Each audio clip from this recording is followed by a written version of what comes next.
Hello everyone, welcome to a new episode of Oxford Policy Pod. Today we have a very interesting guest with us, Dr Monazza Aslam. She is a Rhodes Scholar, did her DPhil from Oxford and now heads various organizations. She is the Research Director of Data and Research in Education Research Consortium, which is a FCDO-funded research program in Pakistan. She is also the Managing Director of OFRA, which is an education think tank working in UK. Today we'll be asking her about how evidence can shape learning outcomes, because we know government spends trillions and trillions of dollars every year around the countries in improving the learning outcomes of students. But despite we have seen some gains in better attendance and students coming to school, the learning outcomes are abysmally low. So we'll be discussing how we can improve that, what her research has shown her, and what evidence can policymakers actually use to improve the education learning outcomes for students in their own countries. Dr. Monazza, welcome to Oxford Policy Pod, and very happy to have you here today. The first question which I have for her is that we often see that education interventions are implemented not because evidence shows them that they are doing good, but they have some level of political salience attached to them. For example, if I give you, there are programs around technological interventions in public schools in developing countries happening all around the world, despite showing that the learning outcomes through them is abysmally low. But the learning outcomes through simple means, by just giving more teaching time to teachers, involving more intuitively parents into the learning journey of their children, have more impact on the learning outcomes. But those interventions are often overlooked. What has your research journey showed around that? Thank you so much, Nawaz, for the invitation. It's such a honor to be here today. And I think, so just before I try and attempt to answer your very, very difficult question, because I think that's the question that all of us, Yeah. practitioners, academics, researchers have been grappling with for the past many, many, decades, I would say. Yeah. I would say that my experience, I started my journey after my DPhil from the Department of Economics, actually, as an economist, and then I transitioned over the years into the policy side.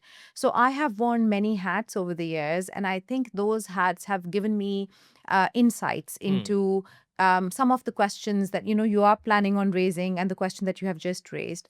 So I think a lot of what I have understood about education systems, and my experience has not just been in South Asian contexts. Currently, though, I'm leading as you mentioned, the DARE program in Yeah. Pakistan. It's an education research program, and it has been going for the past several years, and it's coming to an end in December this year. So it's given us a lot of interesting insights, and I can talk more specifically about those.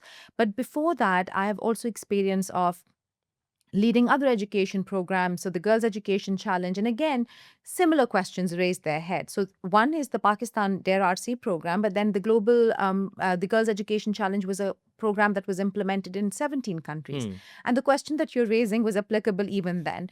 I've been involved in other contexts through my work with GPE, for example, and in independent evaluations of Zimbabwe country programs, or other countries, Uganda, Nepal, a lot of different contexts. And in every context that you look at, the same question is asked. So I would say that I think the biggest problem in education systems is that when we think of policy and education policy, evidence is one part of the puzzle of education policy. Policies are going to be developed, and policies are going to be affected by numerous factors, and those include a lot of different things. So, for example, I think the biggest factor is going to be politics. Yeah. Public opinion is another factor. Institutional capacity is another factor. And when you look at learning outcomes are not very tangible. When you think about learning outcomes, it's a question that I've been grappling with for years and years. For example, if you were to ask me today, why is it that learning outcomes remain abysmally low across many different contexts in low and middle income countries in particular. Why is it so difficult? It's a very difficult challenge for policymakers. I would say Yeah. it's actually not. If you think about it, what do you need for learning outcomes to improve? You need a child Hmm. who goes to school. Yeah. You need a school. You need the school to be resourced. Hmm. You need a teacher. You need a home environment that is suitable and supportive for the child. Yeah. Why can't we get that right? The reason is that, when politics come into play, um, politics are going to drive a lot of the different factors that are Hmm. going to ultimately affect Yeah. Yeah. Yeah. these issues, you see. So, for policymakers who are sitting making policies, it's often easier to for example, invest in the more visible and tangible Hmm. Hmm. resources, build more schools rather than which the voters can see, rather than, for example, invest in the teacher, Hmm. which is probably the most cost effective, most efficient Yeah. investment. Yeah, that's true. And also, as you said, that most of the programs in education, because I have also worked in several education programs back in India, are designed for administrative ease, Mm, political salience, and not for actually impact. mm, And the most important system actor in whole of education is the teacher, along with the kid and the mm, parents. mm, And to empower the teacher, there are only very less number of resources which are being given, mm, and there is so much resources given to all the noises which are around. You give AI enabled dashboard, you give AI enabled blackboard, you give all the technological interventions, but the actual core issue are not solved, which I have also seen in some of my work. So why do you think improving education quality is mm, such a difficult policy challenge, mm, especially in low and middle income mm. countries? What has your research shown in those countries? So I think this goes back to the first point that you raised. And I was saying that actually, if you think about it, from a philosophical perspective, I would say that, there is no reason why every child shouldn't be accessing meaningful and quality education. Then we sit and think about why is it that if we somehow in a puzzle, we have a child, we have the home, we have the teacher, we have the school. If we get everything right, Hmm. we should be able to have a child who's getting meaningful learning. Yeah. The reality is that education systems are very complex. Hmm. A lot of different incentives will drive different Yeah. actors Yeah. within education system. A lot of barriers and hindrances will come into play. I think we also need to be mindful that a lot of the low and middle income countries, and I'm going to talk about Pakistan specifically because that's where the DARE research has Hmm. been focused. A lot of children, you can't think of a child as an individual who all children as the same homogeneous Yeah. individuals. Yeah. All children have different learning requirements, Hmm. needs when they enter into the schooling system. So all of these different factors come into play. A child who, for example, has some form of disability, children, girls in particular, for example, in Pakistan, in certain parts of Pakistan, ethnic minority children, for example, children from specific regions Hmm. in Pakistan, you can't think of putting like giving them the same policy and expecting things to work. Yeah. Yeah. Different types of interventions that need to have to be designed to support these Hmm. children. So I think what I'm trying to say here is that the reason is that we have very complex education systems, Yeah. and these complexities are driven by regional factors. They're driven by local and complex needs. Yeah. We also have children who belong to different backgrounds, who themselves have different needs in accessing schooling, and we can't have a one size fits all Yeah. approach. Teachers, we have a huge cadre of Hmm. teachers in the Yeah. workforce in a country like Pakistan Hmm. even. And then you have a situation where you kind of send them off, and then you expect them to kind of grapple with different kinds of issues. And I'll give you an example from some research that we have under DARE RC, where we have a whole body of evidence now that was funded through DARE research on climate change and its impact on students Yeah. in different ways. And one of the research studies that was conducted has found that teachers are themselves having to really grapple with the consequences of climate change with actually no resources and no training. Yeah. Yeah. So when you have these frontline education providers who are expected to kind of handle a situation then that they are not at all trained or empowered to address, then and they don't have the resources or the preparedness to deal with it, then how do you expect learning continuity to Yeah. happen? Yeah. Teachers are themselves in a very nested ecosystem, an education Yeah. ecosystem, Yes. and they are themselves going to be affected by the school environment, the head teacher, the communities they work in, Hmm. the macro system, the chrono system. Everything is going to Yeah. impact Yeah. them, right? So all of these different factors. Then I think another thing that I would add to this is that then what happens is that you have all these contexts in which now climate change is rearing its head, and curriculums are really quite, overambitious, Hmm. and teachers are expected to deliver these curricula, Hmm. and they are trying to deliver these curricula whilst facing all these challenges.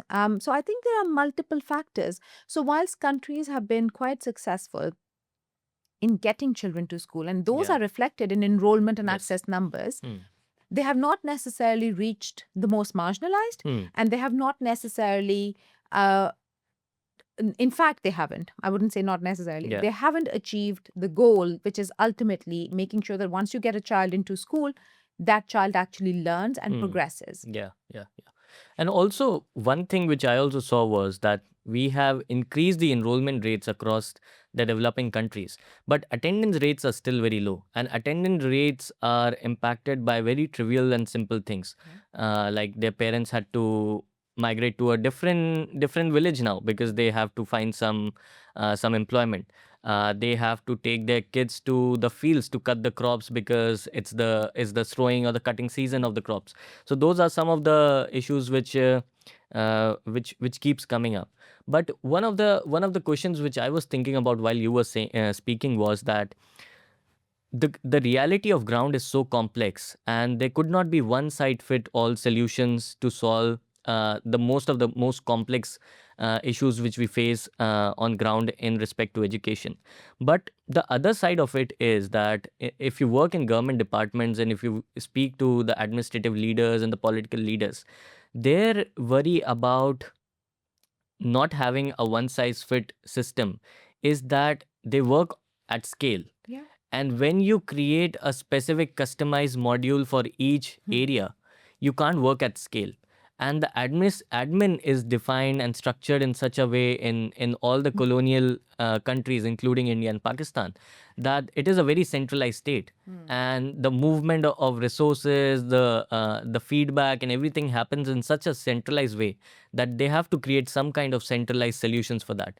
So, don't you think that number one, I want your suggestions and your thoughts around that thing, and also it is related to the bigger picture of how our states and institutions are actually designed. So what solutions or evidence did you see in your So I research? think this is also another excellent question, actually, and I think this is linked very much to. I think you're absolutely right. You see, the incentives and the factors that are driving government decision making are pretty much that of course we don't have to deal with 10 people or 20 Yeah. people or 30 people. We have to deal with millions of Hmm. children, right? And so they have to provide some sort of a solution that allows large numbers to achieve the outcomes that Yeah. are globally Yeah. Yeah. recognized. Now, that's absolutely fine.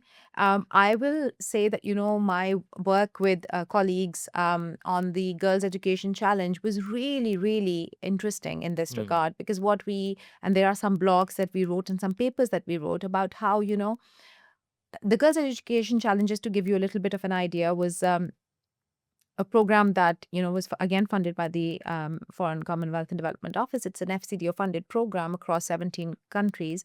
One part of that program was looking at the Leave No Girl Behind, Yeah. and that Yeah. particularly was focused on very, very marginalized girls. Now, Hmm. evidence from that part of the program, actually, which we collected and found through the independent evaluation a few years ago, was that when you invest in the most marginalized, it's almost a misconception that because it's going to cost you more, Yeah. right? Yeah. Yeah. So if you invest in the most marginalized, it is going to cost you more, and the solution might seem to be very costly and only reaching the most marginalized. Hmm. That's not the case. Hmm. You can actually achieve spillover benefits. So if you are targeting a highly marginalized girl, for example, and getting her to go through the schooling cycle or getting her to get some form of learning, others around her will benefit. And those spillover benefits mean that the value for money from those investments is going to be quite high. And you are actually going to be able to achieve some form of scale because those spillover benefits will kind of filter through the system. So I think that, we need to, we need to think about it like this. I think when we think of scale, first of all, what we need to think about is who is it that why are we excluding the most Yeah. marginalized when Yeah. we are thinking about scale, right? Scale should Exactly. include people who are Hmm. most marginalized, even if it costs governments more. Hmm. So I think this is the way we have been thinking about under our DARE program as well, where one of the components, one of the cross-cutting themes for the DARE program in Pakistan has been to look at scalable solutions. And when looking at that, our consistent approach has been in Pakistan, scale isn't just about numbers. Think Yeah. about scale differently. To achieve scale doesn't necessarily mean maximize the numbers you reached. Yeah. It also means thinking about who it is that you're reaching Hmm. when you are trying to reach a larger population, Yeah. if you Yeah. see what I mean. Yeah. Yeah. Or maybe one of the solutions of it could be to move on from scale, to devolve more power to municipalities and local governments and ask them to design their own educational programs based on some centralized frameworks Absolutely. which the central government or the state government can give them. And Absolutely. also, what I'm seeing here in UK, I'm doing my internship right now at the Oxfordshire County Council, Okay. and it runs their own education system in the county. And there are some frameworks which are decided by Whitehall, but they manage their own schools themselves. They have a big team there, and the one size fit all or the customized solutions then come up more Hmm. easily because they Absolutely. only have to think about their own system or own county, and Yes. they even have the budget to do that, Absolutely. which is an untied grant which they can invest in any way possible. Hmm. Now, one more question I have for you is around investment in the education research. So, one response to the challenge which we have in South Asian countries or in the developing countries is to invest more in research and evidence generation to improve the learning outcomes. But what do you think? Like, why should governments and development Hmm. partners invest in research rather than simplifying funding education programs and interventions within their Hmm. own Hmm. policies and Hmm. schemes? Hmm. So I think this is an important, I think more today than ever before, Yeah. because governments across the world are finding, I mean, a lot of budgets that are restricted. We know that the world we live in is today very different, even from the world we lived in 2, 3 years ago, Yes. right? Yeah. So, with such limited resources and so many competing demands on those resources, this is actually a fundamental question. And I think I have thought about this question a lot, particularly over the last 2 years, Hmm. I'll say. That, why would we want to continue funding research? Is it the right direction to be headed in? And I think it remains a critical investment for governments um, for many reasons. Without research, you could be investing, as you say, in implementing a Yeah. program. Yeah. So you go in and you invest and you hope for something positive to come out of it. But without research, I think you wouldn't really know what works and why it works. Hmm. Hmm. So it's actually it's better value for money Hmm. to be Hmm. maybe even doing something. I would say the world has moved beyond pilots now, Yeah. but sometimes, pilots can work. Hmm. Do something that tells you what works, why it works, how it works, what are the factors that are going to help you achieve the targets. Yeah. I think it's also important because research allows you to kind of contextualize that. It allows you to contextualize in the value of that investment. I think also without research, now I have noticed this in the Hmm. last couple of years as well, that governments actually are demanding evidence. Now, whether that is feeding into policies, another question. Maybe we'll turn to that Yeah. later. But they want high quality evidence, Hmm. and they want their investments and implementation then to be backed by that evidence. So I think research remains fundamentally important. Whilst we now know, I Yeah. think we live in a Yeah. world where Yeah. we Yeah. know a lot more than we used to before Hmm. in education. At the same time, there are some key gaps that remain. The world is also changing, Yeah. with a lot of, I mean, I think even in the last 5 years, climate has become such a big issue. Climate change has become such a Mm. big issue, and we don't really necessarily know what happens. So, for example, to learning or the continuity of learning or simple things. What happens to a child if the family migrates in a country like Pakistan? I mean, this is one of the pieces of research that Yeah. we've actually Yeah. funded under Yeah. DARE. You were talking earlier, and I was thinking of the child migrants who are climate migrants in Hmm. Pakistan. Hmm. What happens to them, and how do they get reabsorbed into an education Yeah. system? So we Yeah. don't really necessarily know, and governments can really benefit from that kind of research. Um, I think the other thing is that, research also allows governments to, if it's taken seriously, to build capacity within their systems, and they will use that research. I mean, we have several examples of that, institutions in Pakistan where research capacity has been developed and evidence has informed the development Hmm. of those institutions as well. And I think it's a good direction to be headed in for the world, rather than going in blind in just making investments that may not necessarily give you the returns. In fact, more so than ever before, I think research is still highly valuable. Yeah. Yeah.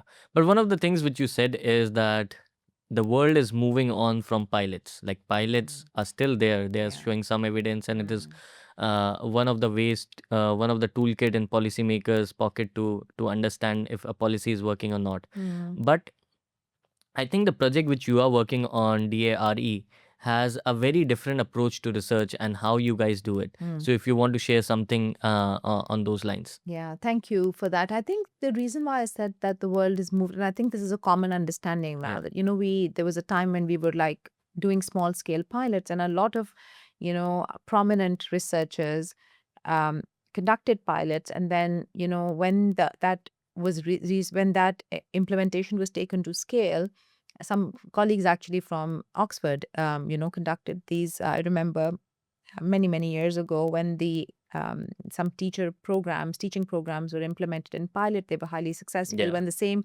programs were implemented by the government Hmm. at scale in a context, for example, suddenly things were completely different. And Yeah. this is very common now. We know the reasons why, because the incentives that are driving pilots are very different from the incentives that are Yes. driving governments. Absolutely. Yeah. So I think with DARE, it's the Data and Research and Education Program. DARE is actually a consortium of partners. It's being implemented by Oxford Policy Management, but we have partnership with Khan University. We have that's a prominent university in Pakistan based in Sindh. We also have partnerships with Site Savers. And there are huge collaborations with DARE, and DARE has been very clear from the very beginning that we can't just fund small scale pilots. We Hmm. need to have research that basically, first of all, is valuable. So our research is not, it's mixed methods. Okay, so our research is not going to be just, it's not just research for research sake. I think the reason why DARE is very different is because from the beginning we have been clear that even if it's research that's happening in two districts, Yeah. ultimately that research needs to somehow be of relevance to policy. Yes. And so our research has picked up on topical issues that are of relevance to different regions in Hmm. Hmm. Pakistan, because it's a national research program. Now, that's the one thing that is incredible about this research program. It's a national research program, so it covers all regions of Pakistan. Now, Pakistan is a highly heterogeneous country. A context in Balochistan would be very different from a Hmm. context in Yeah. central Yeah. Punjab, for example, which would be very different from a context in Khyber Pakhtunkhwa, which would be very different from a context from Sindh. Even within Sindh, there would be many districts that would be different. So I think it's investments in research that are topical, relevant for policy, and that can then be kind of hopefully feed into the policy cycle. Yeah. So that's where DARE comes in, and how it's been envisioned. It's different. I think the other thing I will add while we're talking about DARE, excuse me, is that we have been very clear from the beginning. And I think this comes from something that I was very passionate about. I am myself a product of, partnerships. Hmm. So I'll tell you why that matters to me. And I've been very passionate Yeah. about Yeah. this. So I was, my postdoc was funded by the FCDO. through the work that was being done under an RPC, a research partnership, a consortium of Cambridge University, and it was an RPC with Cambridge and Oxford and organizations in India and Pakistan. Yeah. So my formative years as an academic, when I was started out at Oxford post PhD, were funded through that postdoc that came from Recoup from FCDO funding. And so I know the value, and I know several examples over the years of colleagues who benefited from partnerships. So these partnerships form between the University of Cambridge and Oxford with local partners and local organizations who were then funded with FCDO funding, for example, to do their postdocs or to do their PhDs even. Yeah. And I think what happens is that then those people have gone on to lead organizations, to become deans of universities, and that circle has continued. I know partnerships are so valuable, Yeah. valuable. And the second reason I felt, I think I've been passionate with my colleagues working on DARE is to make sure that local, actors and local voices get reflected even in research. Yeah. So, global knowledge, interestingly, is very, has been until recently very much the global north talking about how things could work in the global south. And that's not okay, Yeah. because the global south knows what will work if you let them speak to that research. So I think there has been very clear that, we want Pakistan-based researchers, Pakistani researchers, their voices reflected. So I think in this regard, there has been very different. Yeah. And you talk about DARE, that how it is not just a research think tank or a research program, but it also involves institutional capacity, engagement with governments, strengthening local researchers, and other people in the local context. But what do you think is one of the core thing which separates the research which get published from the research which is actually used by the policymakers? Like we see everywhere there's a gap. There's some high quality research being done by academics in some of the best institutions, and then there is policy making which is done by the civil servants or politicians in the government departments, and then there's zero connection between them. The government leaders say that, oh, academicians are very slow and they don't understand the ground realities. The academic says that the government doesn't want their evidence. They don't understand what evidence is saying. They want to do something which is politically more visible. So how are you working in filling that gap, that your research not only helps in creation of knowledge, but also it leads to some kind of tangible impact on ground? I think that's the most important thing to focus on, because research, as you said, can be extremely high quality. It can follow the most rigorous methods. It could be published in the top quality journals, and it does, and yet it can be of no use to policymakers. And it can be, just it'll stay in the libraries around the world. It can just sit in Oxford, Cambridge, anywhere you say, but it will not be something that a policymaker will say, give it to me, and I will use the evidence. So there's some very important sub points that need to be thought of when we're looking at this. First of all, I think research needs to be timely. So, for example, if the world today is grappling with a certain issue, we have large numbers of out of school children in the context like Pakistan. How are those children going to be brought into school, and how are those children going to be, how do we invest in those children to ensure that they get some meaningful learning, And from that is a question that a policymaker has. Every policymaker I sit around a table with tells me, I have a lot of out of school children in my country, in my context. Tell me how to bring them back into the schooling system. And if I have research, for example, teaching at the right level that tells, or something that says, okay, if you give this accelerated learning program, I have evidence from Punjab, for example, that, we invested, we provided accelerated learning programs to girls who had been out of school adolescent girls. We provided transport to them.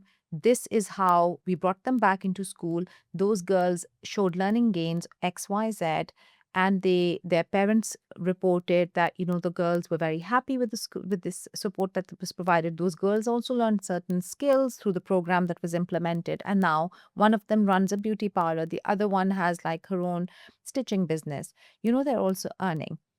Now, if I tell them something concrete like that, then the policymaker is going to be like, okay, that makes sense. This is an issue that okay, so this is how I can address this issue for girls. If I have evidence that says, okay, if I have children with disabilities who are going to mainstream schools in Pakistan, what are their experiences like? How are teachers able to support them? If I find evidence that they're not being supported at all, and teachers are really struggling to handle children with disabilities, I can go to policymakers and tell them this is what the children with Yeah. disabilities are experiencing in mainstream government schools where this study was being conducted. If I have children who are being displaced, whose families have been displaced by climate crises, for example, who become climate migrants, and I have evidence that says, this is how their experience is. This is what's preventing them from being enrolled. Like they don't have ID cards, for example, in the new location that they've turned up to. This is what we can do. I have multiple examples. These are all examples, by the way, of research we have commissioned under DARE. Yeah. If I have multiple examples, and these are all relevant issues for policymakers, if I have those in the form of research, that should be enough for policymakers to get excited, right? Yeah. But that's not enough. I also need to make sure that policymakers then, I can, I mean, this is another problem as academics. And I have to tell you, it has been such a steep learning curve and continues to be one for me. I still can't put my policy hat on fully. I still retain my academic hat, and I talk in academic tones. And I have to be brought very, swiftly back into the policy circle by colleagues who are like, no, nobody will understand what you're saying. We also need to have effective translation of evidence into something that is tangible and easy to understand for policymakers. So that's another important point. Yeah. So the other important point is, as I've already mentioned, is contextual understanding. So if I say to the Sindh government, I go to the Sindh Department of Education and I say, in Sindh, this is what I have found about teachers that were recruited or teacher licensing. This is what I know, or this is what has happened in Sindh in these two districts where teaching at the right level is being implemented through the government ownership. This is what I know. I go to Khyber Pakhtunkhwa and I say, look, you introduced a reform where to prevent children from rote learning. And I now know that when I went in and I did some research, or my grantees did some research, and I found that teachers themselves don't know how to handle this reform. But this is how we can support them. How about we design some toolkits for them? What I'm saying to you is exactly what we've done. And this is what you need. Another example I have to give today, because it's very exciting for us, is that the Sindh government is like education sector plans. There's a cycle, as you might be aware, that governments have education sector plans. That's the time when, if you happen to have high quality research that can feed into an education sector plan, that's the time to, which is what we are doing under DARE. So these are some of the ways in which, you can have, and by the way, all of the research that we have funded under DARE, let me tell you, all of that research is going to be published in high quality journals as well. So you need to have a balance where, you have high quality research, fully capable of being published in global international journals, but also that research led locally by local experts who are engaging with, education stakeholders and governments and all the individuals who matter at the ground level to be able to translate that effectively into policy. That's quite interesting. And you talked about the breadth of research areas which you guys work on. And while doing my research, I also found that you guys invest in researches from teaching and learning equipment to climate resilience and technologies and all those things. So look at across all the body of work, what are some of the most key lessons which you think are there for emerging which are emerging from your own research about the challenges facing Pakistani education system right now, and what are the core solutions which the state has to undertake to actually accelerate the improvement of learning outcomes in your country? So, Nawaz, if I could answer this question, I think we could all just kind of pack up and go home because I wish I could answer that Yeah, question. But yeah. what I will say, and I'll try to be very brief on Hmm. this, in the last, I don't know, I can't even remember now. So, since 2006, when I finished my PhD, I've been working in education systems, as I said, globally. Yeah, And the one thing I will say is that, you do need to adopt a systems lens. yeah. Education Hmm. is not just about, okay, this is what happens in the classroom. Okay, this is what happens in a school. Without looking at the education system as a whole, we will never be able to find solutions. So, for policymakers as well, and I think policymakers, I feel, understand this better Yeah, than we do as researchers because they are working at the system level, yeah, right? So, the answer to that question really is that, it's going to have to be a combination of yeah, factors. yeah, The teachers need to be supported. So I mean, again, try to say this in simple terms. You know, you have a child who goes to school. Suppose that child is a girl. Hmm. Now, if there is no, in a country like Pakistan, in a context like Sindh, central Sindh, quite conservative, if there is no transport that effectively takes the girl to school, she's not going to go to school. Hmm. Hmm. If the school does not have a boundary wall to keep that girl safe, See. the girl is not going to go to school. Things we take for granted, sitting in countries like the UK, for example, having access to a washroom, you know, or for a girl to have access to menstrual hygiene facilities Yeah, when she's on her period. Um, Simple things, yeah?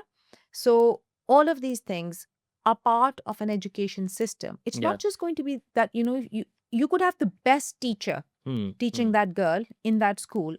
But if these factors are not taken care of, you're still not going to have a girl who goes to school long enough, transitions effectively, and gets into meaningful, productive economic life.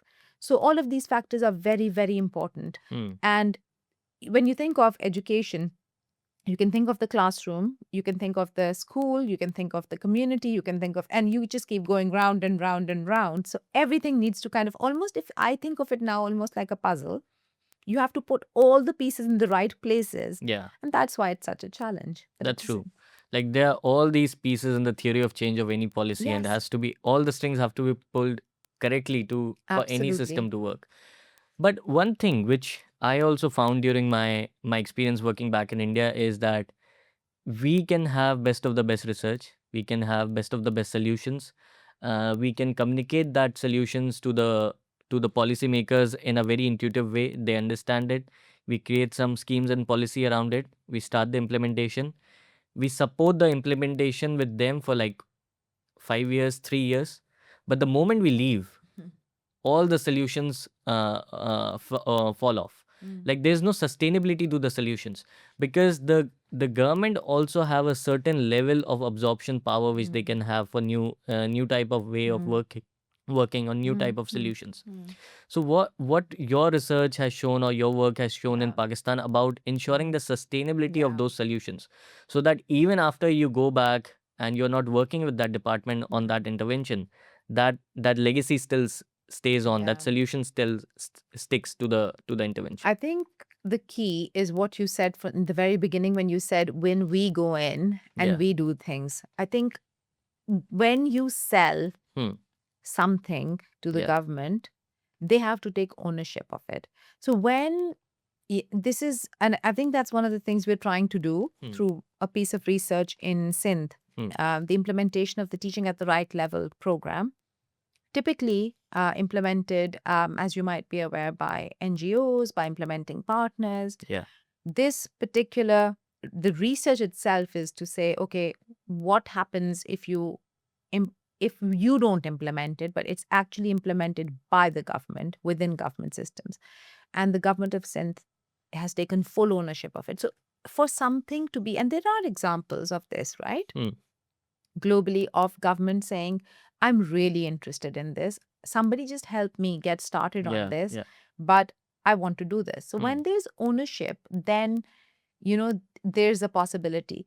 The problem is that, unfortunately, in contexts like, in low and middle income countries, when politics drives reforms, somebody's reforms, become Yeah. difficult for the next government and next politician to kind of, even though they might be Yeah. successful. So Yeah. I think that's a sad reality. I don't think it's just a sad reality, by the way, of low and middle income countries, but probably more so. Yeah. So I think that's ownership and kind of recognition that this is our reform, Yeah. rather than somebody coming in externally or a donor coming in and telling us do it this way. Yeah. That's when sustainability happens. That's true. And not only the politicians, but also the senior civil servants for example, in India. If a program is run which is very good by a senior civil servant in, for example, health or education department, he has full ownership of it. He's driving the program every day. Suddenly he gets transferred. Yeah. And now there is a new guy who is not as motivated as him, and doesn't have the buy-in for that program, Yeah. and the things just die on. Yes. So that is also one of the grappling issues which we have Absolutely. in the developing countries. But for a policymaker looking at this podcast and Yeah. hearing your research work and your interventions, if you have to give them one advice, like what is one core area which sits beyond context and the local realities, and if you just stick to that for a longer period, it will show returns on investment in terms of education, be and it can be anything like teachers, assessment, foundational learning, governance, data system, research capacity, or anything else. What do you think is one core thing, if you have to give any advice to a policymaker? From my experience, I'd say it would hands down be teachers. Invest in your teachers. Yeah. Every piece of evidence that I have come across, nothing has ever told me that if you invest in a teacher, you're not going to get returns. Yeah. You need competent teachers, you need capable teachers, you need supported teachers, you need resource teachers. Now, teachers who have the right incentives, who have been recruited and deployed effectively, who are then, who have professional development. They're just not kind of invested in and then left to kind of Yeah. handle Yeah. whatever situation comes their way. They're also human. I think if we can get that right anywhere, any education system, I think that's a successful education system. That's absolutely true. But rather, what we see in developing countries is the teachers are the most under-resourced people.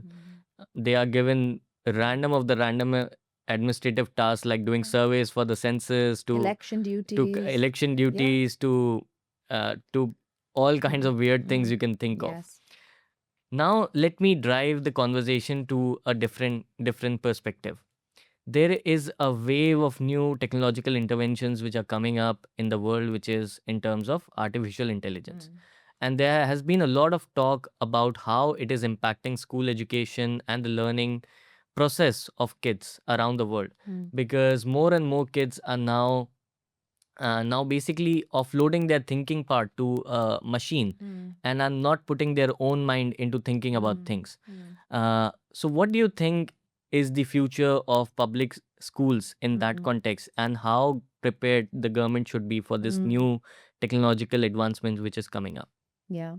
So I think there are two things I will say here. I think this is, first of all, just to say that under DARE, we have funded 3 pieces of research exactly along these lines, recognizing Yeah. that artificial intelligence is, something that can't be ignored. Hmm. There are, I believe, if I'm not wrong, 2 of them are scoping studies looking at, one of them is looking at um, exactly this, what you've said, what is the state of AI in the use of in education Yeah. across Pakistan. It's a scoping study, so it's like a secondary analysis. And then the other one is more specific and more targeted and looking at actually being conducted by a collaboration of researchers here at Oxford and LUMS, university in Pakistan, on the use of AI by teachers, so in the classroom. And then the third piece, my memory is, not supporting me right now, but if I'm not wrong, there are three pieces of research. I think the one thing that when I was thinking of when the call for proposals was being developed for this Hmm. particular the fourth cycle for their funding, I was thinking of how do we want to build in AI kind of research under our portfolio. One of the things that and this it takes me to the second point. I think in a country like Pakistan, you know, the issue is slightly different. Hmm. If you look at the sheer volume of population we have in a country like Pakistan, Yeah.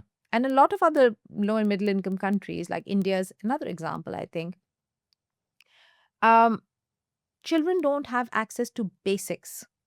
You know, AI use requires access to technology. Hmm. And a large population in Pakistan doesn't have access to that Yeah. Yeah. technology, internet connectivity, electricity. A lot of these things are in Yeah. short kind of access. So I don't think that AI, so when we think of AI, we can think of it for a slightly different strata of the population for sure, Hmm. but certainly not. So again, I feel like there's an issue rearing here now with AI. It's going to be an issue of equity. Hmm. Yeah. Who accesses that technology and can use it compared to who is already so marginalized that they don't have access to the very basics, and now they don't have access to AI as Yeah. well. Yeah. But I think this is a gap in education in Pakistan. It potentially has a huge, it has potential, but I think it was definitely identified as a gap and a question for us to think about. Once the program ends in December, then subsequently, AI is advancing so fast for someone to then pick up on and take it forward as an agenda. That's true. That's true. And finally, for students or researchers who might be listening this podcast today, what advice would you give to the young researchers who want to make genuine contribution to the upliftment of their own specific country and improving their education? What paths should they take, and Mm. what are the tips you have for them? Thank you. I think I would say, you know, it's don't go for the flavor of the month. Hmm. That's one thing I would definitely Yeah. encourage students that, I know climate is huge, it's very important, but don't think that that's the only thing for you to kind of focus on. I think what you need to think about is what you are passionate about. I Hmm. think that's the fundamental thing. Yeah. Like, what is it that you care deeply about? Is it inequity, for example, or is it climate, even whatever it is, it has to be coming from a place of passion rather Yeah. than, oh, this Yeah. is the flavor of the month. I think the second thing I will say is, in my experience, and I'm sitting in the right place to be saying this, the School of Government, I think education research is incomplete if we don't look at the politics around Yeah. education. I think education is highly political. Yeah. Uh, whether we want it to be or not is a completely different issue. Every actor who is in the education system is driven by a set of incentives and disincentives. I think it's so interesting to study this and to understand how different actors, and a teacher is an actor, right? Yeah. A parent Yeah. is an actor, a child is an actor, the head teacher is another actor, the district officials. So I think if you are a student, I think this is an area where a lot of, interesting research needs to happen.